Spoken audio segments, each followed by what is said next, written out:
Formations like these require long hours of intensive drilling and careful judgment. When the troop goes around the corner, the riders on the outside of the turn have to adjust their speed to keep even with the riders on the inside. The man on the outside has to ride a lot farther and a lot faster in order to keep up with the parade. The outside wheels must spin faster than the wheels on the inside because they have a greater distance to travel in the same length of time.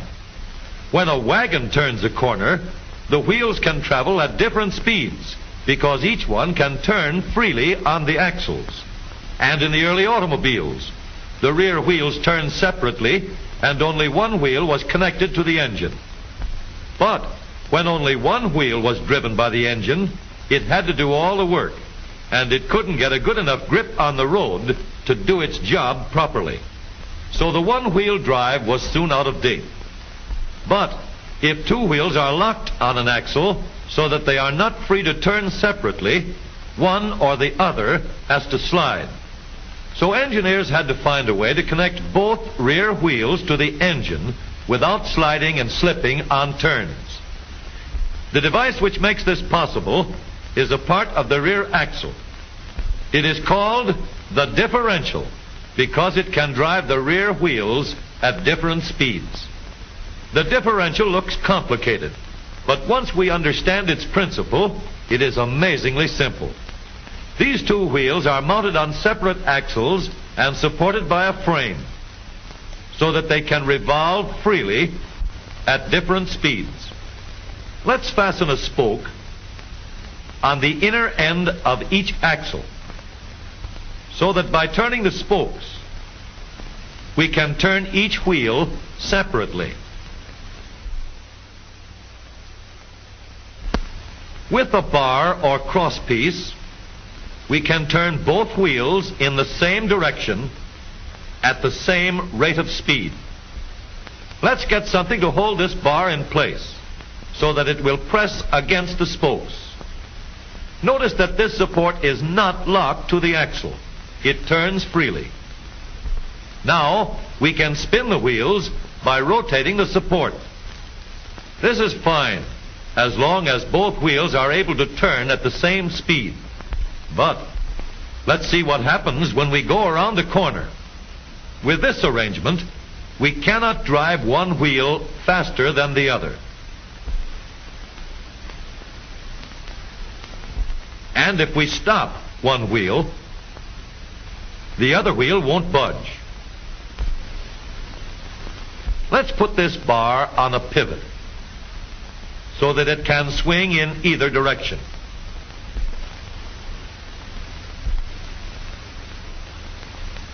Now, the bar can still turn both wheels at the same speed.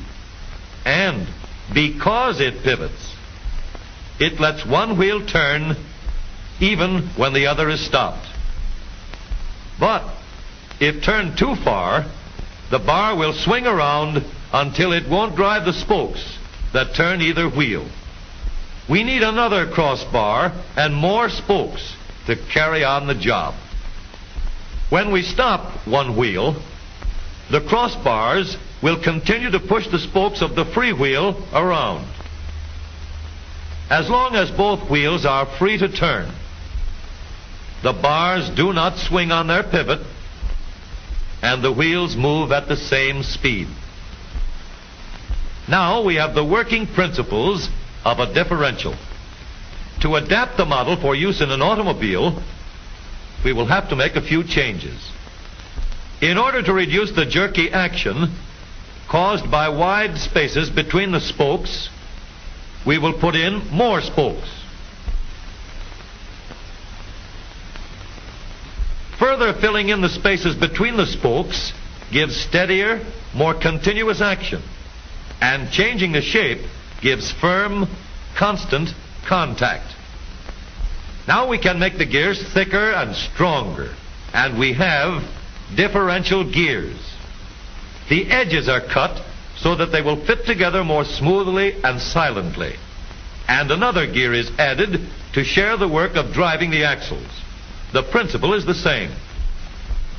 In order to turn the support and drive the wheels, we can fasten a large gear here, connected by a smaller gear to a source of power.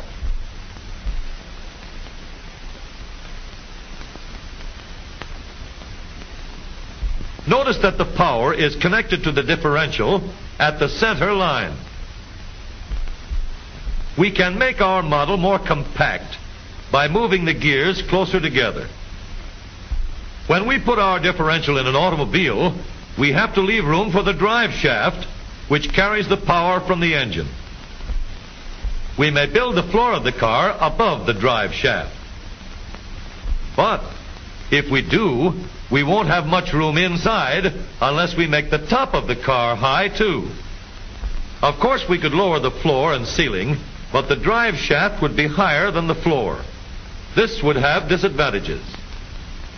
A shaft in the middle of the floor of an automobile would be inconvenient for passengers and would be awkward for carrying luggage.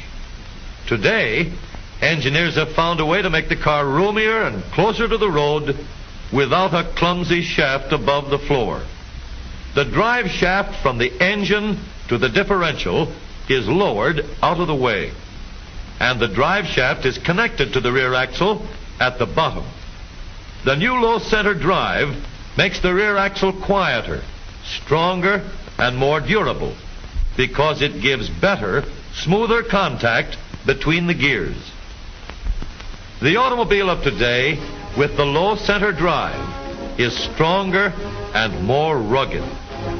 Every part of the rear axle has been built to withstand strains far greater than it will ever meet on the straightaway or around the corner.